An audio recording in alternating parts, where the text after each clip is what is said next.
Hello, my name is Jack O'Brien. Where and when were you born? I was born in Philadelphia, May of 24. So how old are you right now? I'm 96. Do you feel like you're 96? I feel like I'm 108. Tell me, what branch of the service were you in during the war? I was in the Navy. Uh, I went in the submarine service. And what Sp- what specific submarine were you on? I was on the Tambor, the 198, SS 198.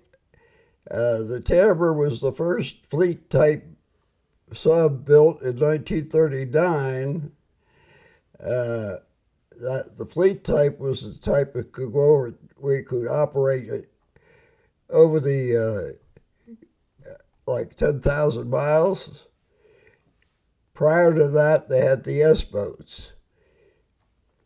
But the Tambor was the first fleet type boat. And tell me, what was your specific job aboard the submarine? I was the gunner's mate. I was For those who don't know, what is the role of a gunner's mate? well on a submarine. What I role was on the surface. I was a lookout, and in battle surface, I was the forward 20 millimeter gun. And submerged, I was on the bow planes, which controlled your depth and your. And are you an original member of the submarine, or did you join Oh the? no! The Tambor was off Wake Island when the war broke out, and I didn't get aboard until 42, I guess, maybe 43. And can you tell me, sir, how many patrols did you make? I made 4 war patrols, and then the boat was so wrecked that we had to take it back to the States, and it was unfit for any more war patrols, so we were assigned to Port Angeles, Washington State, up on the Straits of Juan de Fuca. And we operated with the planes out of Whidbey Island. We'd go out every day and would dive and see and train those aviators. Tell me, sir, what was the highest rank you achieved by the time you left the service? I was a petty officer, second. Sir, could you take us through your first war patrol and your first experience in combat? Yes, we never fired any torpedoes submerged, because we could only make about 8 knots at flank speed submerged, and then you'd run your battery down. So we'd cruise at about 2 knots during the day to charge our batteries, and then surface at night. That's when the first time we experienced depth charging was in the China Sea.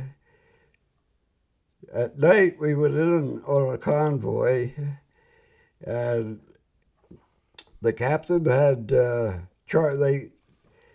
they picked out 2 ships of a convoy and got the whole zig and the zag of their headings, and then we'd race it. We could make 22 knots on the surface, so we go maybe a couple miles ahead of the convoy and wait at night, and then when they came by, we'd go in for the attack. So we went in the first time I remember, we hit a tanker, and it was like daylight. It just light is, and the escort vessels, the destroyers, we were right in the middle of the convoy when we blew the tanker, and the light went on, and it was light. I mean, it was just like daylight. And the escort spotted us and started towards us, and the captain fired another stern shot, and we were trying. And then we turned to get away, and that's when the tanker blew, and they saw us, and they started towards us, and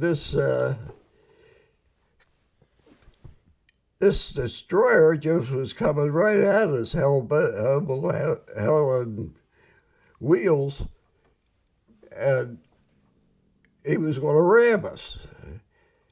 He would have cut us in half. So the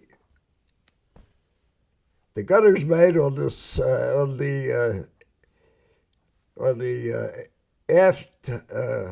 I was forward 20 gunner, and the other gunner was aft on the conning tower, and he opened up, and we were so close that they couldn't depress their guns, so they started to attack. They started to cut us in half, and this you say the other gunner's mate raked the bridge of the destroyer, and all we can figure is that as he raked the bridge, he must have hit the helmsman, and the guy must have fallen, and he pulled the wheel with him apparently, and he knocked the boat, the destroyer, off its course just slightly, and he missed us by 25 yards. And then we took off out at 22 knots. But we were saved by that gunner's mate who had the brains to rake the conning tower, or no, the bridge of the destroyer, and that was a little bit hairy. The worst one was the next battle I remember was we had another convoy, and we went in at night, of course, and he had two targets, and he fired our forward tubes, and then we turned around to get out of the middle of that convoy. And what the hell? That was that's when the destroyer escort started right for us, and we dove. And we were in the South China Sea, and it was we only had 300 feet of water, so we dove and hit the bottom, and got stuck down there. And the destroyer kept dumping depth charges on us. Split one of the tanks, the oil tanks, and the oil was going up. And all he had to do was wait until the oil was settled, and then he'd make another run. And that lasted for 17 hours. And that's when I just blanked out. I don't remember sitting there, and that's all you could do, is get your bunk or sit on the deck. That was Good Lord. That whole thing was a blank to me. I must have knocked it out of my mind because the captain came around, shook hands with us, said, well, it's been good serving with you. And he said, we're going to go up and fight it out. Well, you don't fight with a destroyer. So, but we had no air. And so we surfaced, and nothing was up there. The destroyer had reported as sunk and took off. And our boat was all beat up from we took 70 depth charges right on top of us.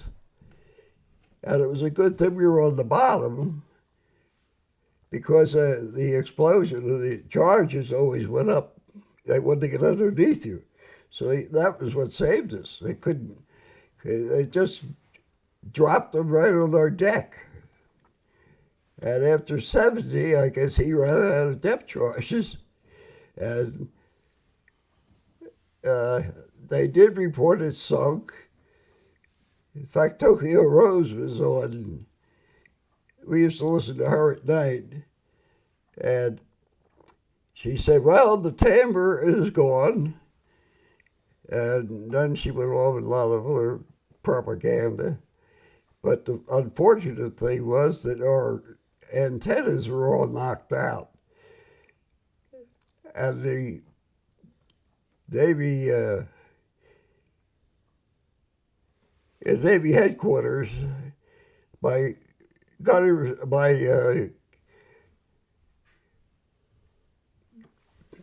Vito Vitucci, my gunnery officer, his wife was working in the Navy department in intelligence, and she got the word that the Tambor was sunk, and we could not communicate. So for 2 weeks, they didn't know where the hell we were. They thought they did believe we were sunk. But that was just my first run. And that was very bad. That was serious. We were really ready to go. We couldn't even light a cigarette. There was no air in the boat, so we had to surface. So fortunately, he left. He didn't stick around, that destroyer. He just left. And we took more damage than any submarine in the fleet. It was just a miracle we got out of there. And we surfaced and we started to make repairs. And then the captain said, we had some torpedoes left. So we stayed out and we sunk another ship. And then we made it back to Pearl Harbor. That was my first war patrol. And that was pretty bad. Oh my God. Can you tell me, sir, can you describe what is it like to be depth charged? What do you actually feel in the submarine?